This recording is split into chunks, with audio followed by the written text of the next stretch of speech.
저는 56세 서혜진입니다. 문화재단 이사장과 재혼했지만 매일 죽고 싶었습니다. 오늘 제 이야기를 들으신다면 왜 그런 말을 했는지 알게 되실 거예요. 시작하기 전에 구독과 좋아요, 알림 설정 부탁드립니다. 같은 실수를 반복하지 않도록 제 경험을 꼭 전하고 싶거든요. 매일 아침 7시 30분 현관벨이 2번 울리면 거실로 나가야 합니다. 탁자 위에는 어김없이 뜨거운 찻잔이 놓여 있어요. 은은한 한약재 향. 처음엔 좋았습니다. 정성이라고 생각했거든요. 하지만 지금은 다릅니다. 그 찻잔을 볼 때마다 손이 떨려요. 차를 마시고 나면 항상 같은 일이 벌어집니다. 눈꺼풀이 무거워지고 생각이 흐려져요. 2시간 뒤 정신을 차리면 뭘 했는지 기억이 안 납니다. 30년간 간호사로 일하며 쌓아온 기억력이 이상할 리 없는데 말이죠. 여보, 오늘 컨디션은 어때요? 남편 한도윤 씨가 물어봅니다. 71세지만 정정하세요. 지역 문화재단 이사장으로 일하며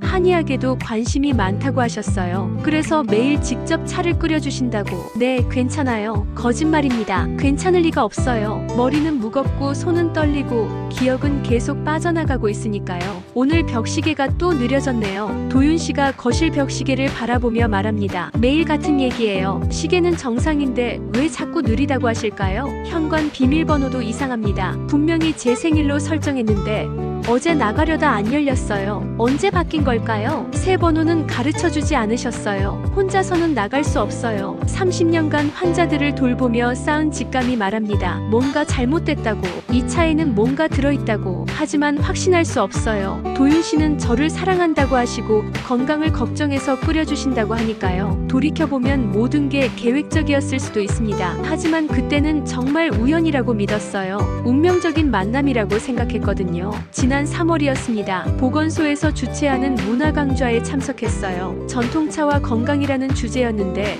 간호사로서 관심이 있었거든요. 강사로 나온 분이 바로 한도윤 씨였습니다. 첫인상은 정말 좋았어요. 71세라기엔 젊어 보였고 목소리도 차분했습니다. 차는 단순한 기호품이 아닙니다. 올바르게 우려낸 차는 몸과 마음을 치유하는 약이 될 수 있어요. 그분의 말에 고개가 끄덕여졌습니다. 간병으로 지친 몸과 마음의 위로가 되는 말씀이었거든요. 강의가 끝난 후 저만 남아서 정리를 도왔어요. 30년간 의료진으로 일하면서 몸에 밴 습관이었죠. 수고하셨습니다. 혹시 간호사님이세요? 도윤 씨가 물어보셨어요. 어떻게 아셨는지 신기했습니다. 움직임을 보면 알 수 있어요. 환자를 돌보는 분들은 특유의 세심함이 있거든요. 그 말에 기분이 좋아졌어요. 오랜만에 제 전문성을 인정받는 기분이었거든요. 근처 찻집에 가서 2시간 동안 이야기를 나눴어요. 도윤 씨는 제 이야기에 진심으로 귀 기울여 주셨습니다. 남편을 잃고 혼자 지내는 어려움, 일에 대한 보람과 회의까지 오랫동안 누구에게도 털어놓지 못했던 얘기들을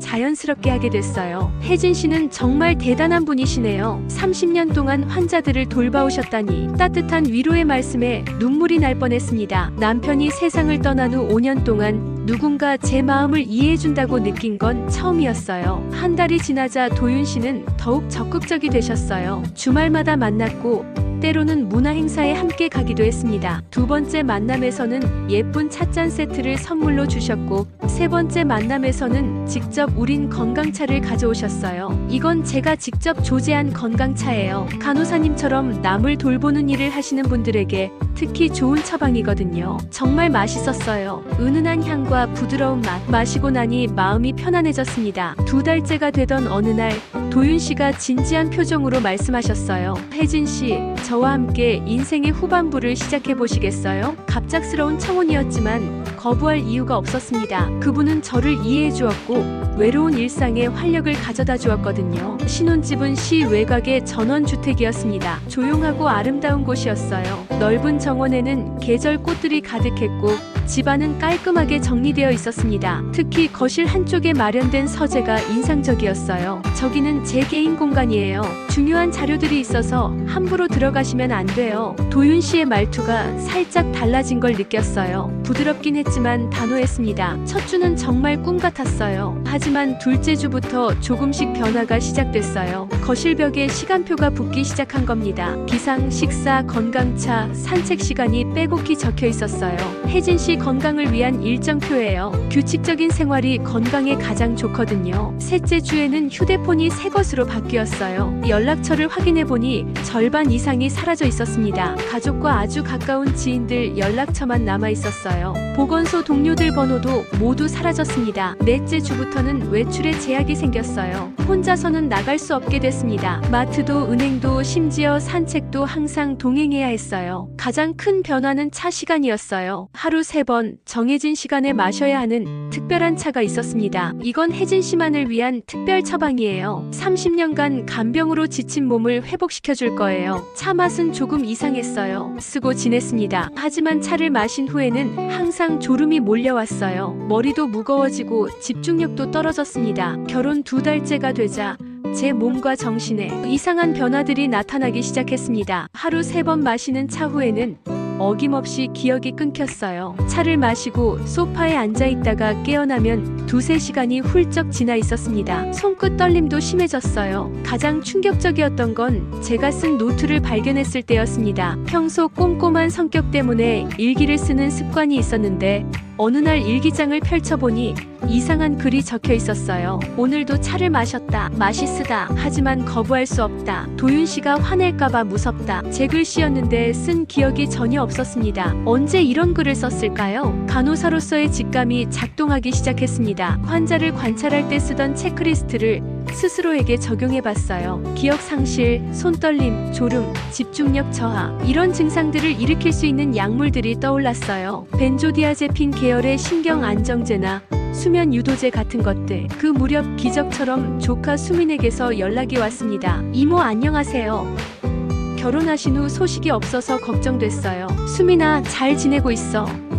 걱정 마. 이모 목소리가 좀 이상한데요. 혹시 아프세요? 예리한 아이였어요. 약사 수련을 받고 있어서 그런지 더 민감하게 느끼는 것 같았습니다. 주말에 수민이 왔습니다. 29살의 늘씬한 키에 똑똑해 보이는 인상. 약대를 졸업하고 지금은 병원 약국에서 수련받고 있었어요. 이모 많이 마르셨어요. 포옹을 하는데 수민이 제 등을 살짝 쓰다듬으며 속삭였어요. 그리고 자연스럽게 제 손목을 잡더니 맥박을 재는 듯한 동작을 했습니다. 거실에 앉아서 이야기를 나누는데 수민의 눈빛이 예사롭지 않았어요. 제 얼굴을 유심히 관찰하고 있었습니다. 이모 요즘 어떠세요? 얼굴이 좀 붓고 눈도 침침해 보이는데요. 정확한 관찰이었어요. 그때 도윤 씨가 차를 가져오셨어요. 오후 2시 정해진 시간이었습니다. 수민 씨도 함께 드세요. 특별한 건강차거든요. 수민이 찻잔을 받아 냄새를 맡았어요. 약사답게 성분을 파악하려는 것 같았습니다. 수민이 작은 모금을 마시더니 제게 눈짓을 했어요. 뭔가 이상하다는 신호 같았습니다.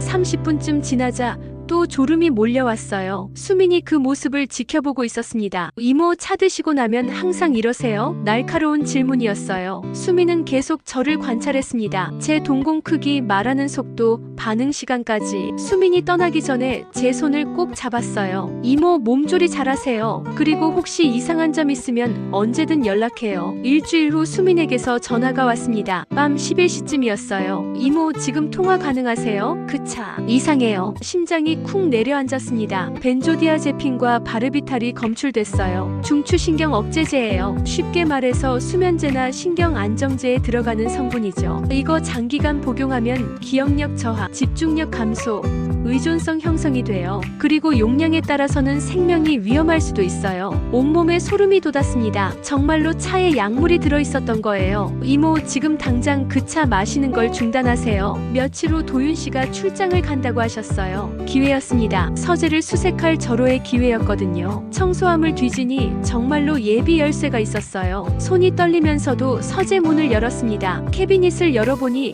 여러 개의 폴더가 정리되어 있었습니다. 첫 번째 폴더를 꺼내보니 표지에 어라고 적혀 있었어요. 폴더를 열어보는 순간 충격을 받았어요. 여자분의 사진과 함께 상세한 기록이 적혀 있었습니다. 연령 52세, 직업교사, 성격 온순, 의심저금, 결혼 후 3개월부터 약물 투여 시작, 1년 후 사망 심장마비로 위장. 마지막 페이지에는 처리 완료라고 빨간 펜으로 적혀 있었어요. 두 번째, 세 번째 폴더도 비슷했어요. 모두 같은 과정을 거쳐서 결국 죽거나 실종됐다고 적혀 있었습니다. 그리고 네 번째 폴더에는 D라고 적혀 있었어요. 폴더를 열어보니 제 사진이 붙어 있었습니다. 서혜진 56세 간호사, 예상 완전 통제 기간 8개월, 예상 처리 시기 2026년 2월. 제 사진 아래에는 더 자세한 기록이 있었어요. 메일의 반응, 용량 조절 내역, 행동 변화 관찰 일지까지. 마치 실험 동물을 관찰하는 것 같았습니다. 폴더 뒷부분에는 더 끔찍한 내용이 있었어요. 집 곳곳에 설치된 감시 카메라 위치도,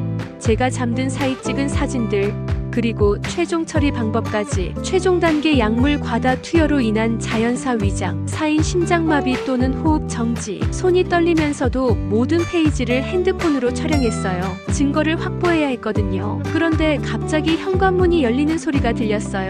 여보, 일찍 왔어요. 재빨리 폴더들을 정리하고 서재를 나왔어요. 최대한 자연스럽게 행동하려고 했지만 심장이 터질 것 같았어요. 수민과 함께 구체적인 탈출 계획을 세웠습니다. 여성보호센터에 연락해서 상황을 설명하고 도움을 요청하기로 했어요. 그리고 도윤 씨가 다음 출장을 가는 날에 실행하기로 했습니다. 차는 계속 조금씩이라도 마셔야 해요. 완전히 끊으면 의심받을 거거든요. 정말 힘든 일이었어요. 독이 들어있다는 걸 알면서도 마셔야 하다니. 며칠 후 도윤 씨가 말씀하셨어요. 다음 주 화요일에 3일간 부산 출장이 있어요. 속으로는 드디어 기회가 왔다고 생각했어요. 수민과 최종 계획을 확정했어요. 화요일 오후 1시에 탈출하기로 했습니다. 김도영 씨가 떠나고 나서 저녁에 오기 전까지의 공백 시간을 이용하는 거였어요. 이모, 벨 신호는 한 번만 누르겠어요. 그럼 바로 나오세요. 화요일 아침 7시 도윤 씨가 출장길에 올랐습니다. 차가 골목을 벗어나는 걸 확인한 후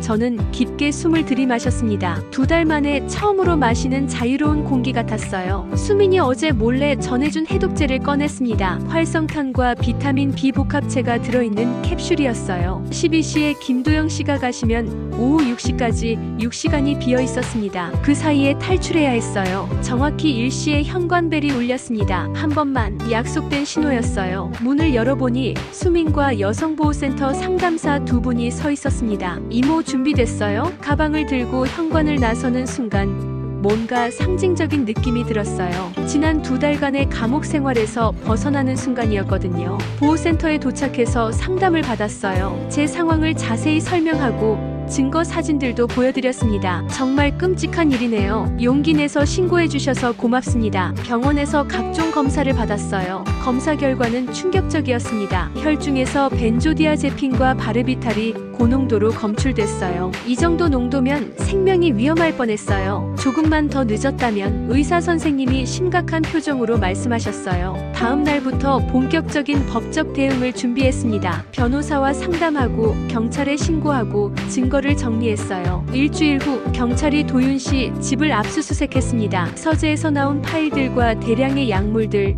그리고 집 곳곳에 설치된 감시 카메라들이 발견됐어요. 피의자 한도윤을 살인 및 살인미수 혐의로 긴급 체포합니다. 뉴스에서 체포 소식을 보며 안도의 한숨을 쉬었어요. 재판이 시작되기 전에 언론에서 인터뷰 요청이 들어왔어요. 결국 실명 인터뷰에 응했습니다. 하지만 이름은 일부만 공개하기로 했어요. 저는 서혜입니다. 한도윤의 4번째 부인이었고 4번째 희생자가 될 뻔했습니다. 제 이야기가 방송되자 큰 반향이 일었어요. 비슷한 피해를 당한 여성들이 용기를 내서 신고하기 시작했습니다. 재판은 3개월간 계속됐어요. 그 사이 저는 약물 중독 치료를 받았습니다. 피고인 한도윤에게 무기징역을 선고합니다. 선고가 떨어졌을 때 법정은 술렁이었어요. 저는 조용히 눈을 감았습니다. 재판이 끝난 후 보상금을 받았어요. 일부는 여성보호센터에 기부했고 나머지로는 작은 카페를 열었습니다. 카페 이름은 새로운 시작으로 지었어요. 지난 일을 완전히 잊을 수는 없어요. 하지만 이제는 제가 제 삶의 주인이에요. 누구도 제 일상을 통제하지 못하고 누구도 제 건강을 빌미로 저를 속이지 못합니다. 벽시계도 하나 샀어요. 정확한 시간을 보여주는 시계요. 현관벨도 새로 달았어요. 한번 누르면 예쁜 멜로디가 나오는 벨이요. 더 이상 벨 소리가 무서운 신호가 아니라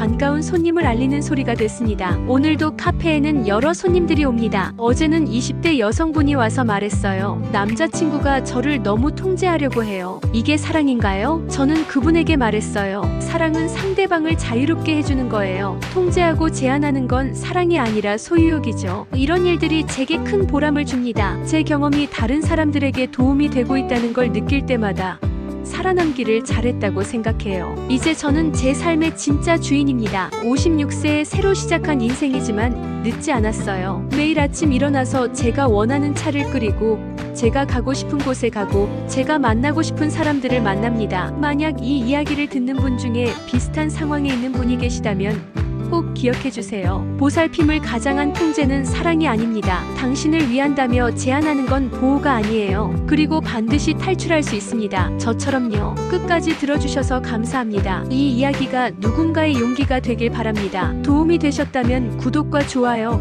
알림 설정 부탁드립니다. 여러분의 한 번의 클릭이 누군가의 구조 신호가 될 수도 있으니까요. 오늘도 각자의 삶에서 주인공으로 서시길 바랍니다. 감사합니다.